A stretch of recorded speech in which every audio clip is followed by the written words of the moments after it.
Hi, this is Deb, otherwise known as Motorcycle Mom. And today's topic is about taking the long way. So the question came up, how do you turn a 15-minute drive each way into over an hour and 15-minute ride and have an amazing lunch or breakfast or dinner, whatever time of day it is along the way? And who would ever want to make a 15-minute drive somewhere double in time to get there or triple in time to get home? Well, my answer to that is anybody riding a motorcycle. At least I know that's what I like to do.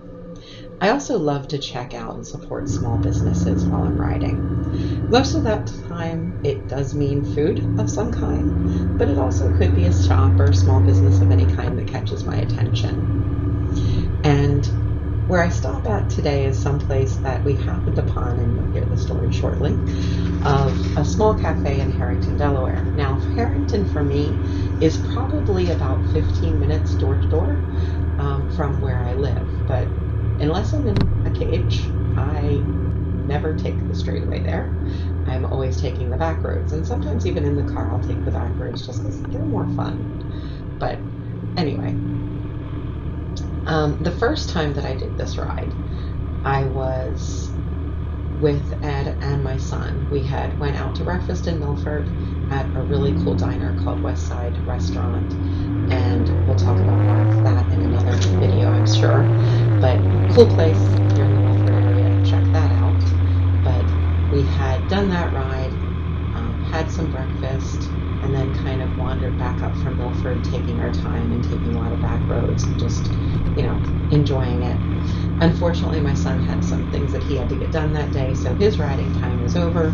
So we parted ways, and I had told Ed that I wasn't ready to go home yet. Like, that just was not enough time in the seat for me.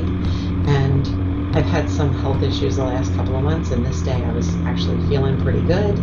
I knew my medication was going to change the next day, and that was probably going to change how I was feeling. So I wanted to make absolutely the most out of this day and just enjoy every moment of the sunshine and being out on the bike and just enjoying spending time with my oldest child as well as with my partner. And it was just a great day. But we go ahead and part ways with William. He goes home, gets his chores done, I'm guessing, and we continue to head west. And I like to go west across 13. So when I first moved to Magnolia a little over 3 years ago, actually, probably getting closer to 4, time flies. Anyway, I started exploring all areas west of Route 13 because I just didn't know them that well. And that kind of takes you, for those not familiar with the area, it takes you from Delaware into Maryland if you go far enough west. And I never really worried about looking at a map or where I was going. I knew that if I went too far west, I would end up at 301 and know where I was from there, could hop on 301 for a little bit and then cut back over east wherever I wanted. If I went, too far east, I was going to run back into Route 13. And same thing, north and south. Delaware roads, north and south, are all from the top of the state, the northern part, starting out with Route 2, and then going all the way down to the southernmost part of the state. I don't know if 24 is the last one, I think. But you can always tell where you are in the state.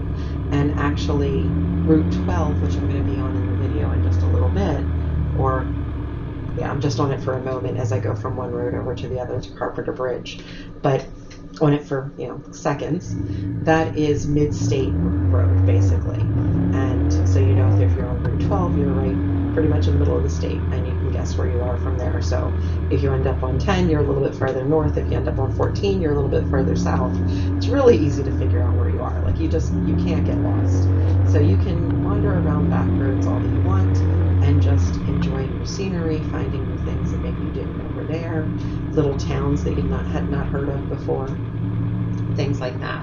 But you can really have a lot of fun. So I spent a lot of time exploring that area west, and I really quickly learned that there's not much traffic, and I love that on the bike.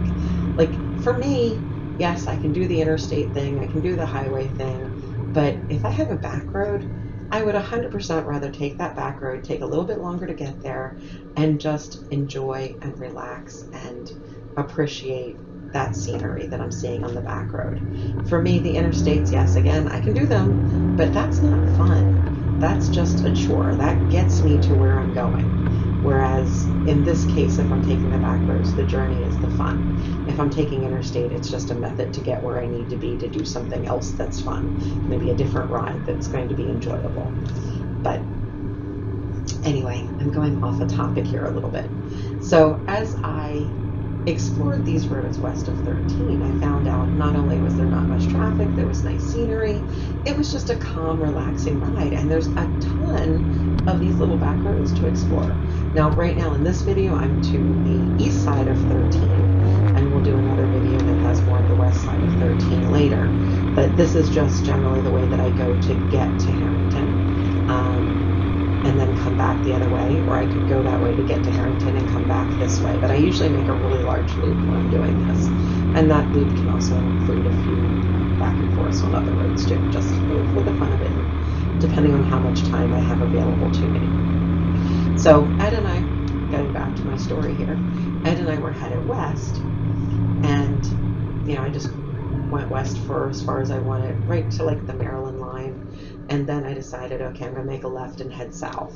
So we headed south for a while, and I ended up on Route 14, took a left again on Route 14, and didn't realize I was coming back into Harrington. I now know that that will bring me back to Harrington, but at the time, didn't quite put that together. So we're going into Harrington, and by this point, I'm a little hungry again. It's been a few hours since we had breakfast. I'd only eat about half of mine. Will and Ed both got lunch. And so I didn't want a full meal again, but I could definitely use a break from the bike. It was cold that day, and just get a little bit of a snack and something to drink, and then be on our way again. So I went past this Main Street cafe. It was open. I circled back around, went into the parking lot, and asked him, like, hey, do you mind if we stop here? Let's check it out. This place looks cute. So we did, and we went in. We both got desserts that day, because again, we weren't that hungry. And he got coffee. I can't drink coffee right now, unfortunately, so I had a soda. Had to get a little bit of caffeine somehow, right? Just that little pick-me-up. So we both enjoyed it. We found the place to be just a really amazing, awesome atmosphere. Felt very comfortable and relaxed. The service was absolutely amazing and wonderful. I know I use that word amazing a lot. I really like this place, if you can't tell. Been back several times since, which you'll hear me talk about in just a couple of moments. But it is definitely a place that I recommend checking out. So that was it for that day. From there, we went ahead and did the back roads and came home on the east side of things. Now I have gone with my son a couple of times for lunch. We are both lucky that in the summer, like Friday lunchtime, we can both take a little bit longer lunch and go for a bit of a ride. Generally, we end up coming back 13 because one of us has to get back to a meeting or do something, but we can take this route that I'm showing in the video to get there. And it still is a really nice route. It takes, I think, about a little over 35 minutes, maybe 40, depending on how many different little roads you go down. But it's so much more fun than just going down 13 and getting there quickly to have lunch. So we go for a little ride, go to Main Street Cafe, get lunch. I always get a turkey sandwich that is excellent, and he's gotten different things each time he's been there and explored it. Ed and I had gone for breakfast one day. That was terrific too. It was raining that day, so we were in the car, not on bikes. Plus, his bike is currently in the shop, which is a whole nother story. But I have done some additional solo riding just because he doesn't have a bike available, or William hasn't been available, or other friends, and I don't mind doing that at all. I like going out on the bike and just exploring and, deciding, okay, all right, whatever the next second left is, I'm going to take it and see where I go. And then I'll say, okay, whatever the next right is or the next intersection, I'm going to go this way. And I just have fun with it and just see where I end up. It always makes for an interesting ride and a lot of fun. So I'm going to let you guys just kind of take a look at this for a little bit. We'll add some music, and then I want to talk a little bit more about Harrington when we get there.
Okay, so this next section is just basically some random video that I took outside of Main Street Cafe in Harrington, as well as a couple of pictures of inside the restaurant, some of the cool signs that they have. They have cute signs all throughout the restaurant, and you know, everything is really comfortable inside, very welcoming, very warm. And there's a couple of pictures of my son and I on different trips there, as well as the very first time that Ed and I discovered it. And he's kind of got his head down eating dessert. You'll see that in just a moment or two. And then just some of the surrounding area and the things that you will see if you decide to stop there or take a ride past there. So as this wraps up, I just want to say thank you for watching this video. Please make sure that you like and subscribe, and hopefully we'll get new ones out to you very soon. So thank you all. Have a great day.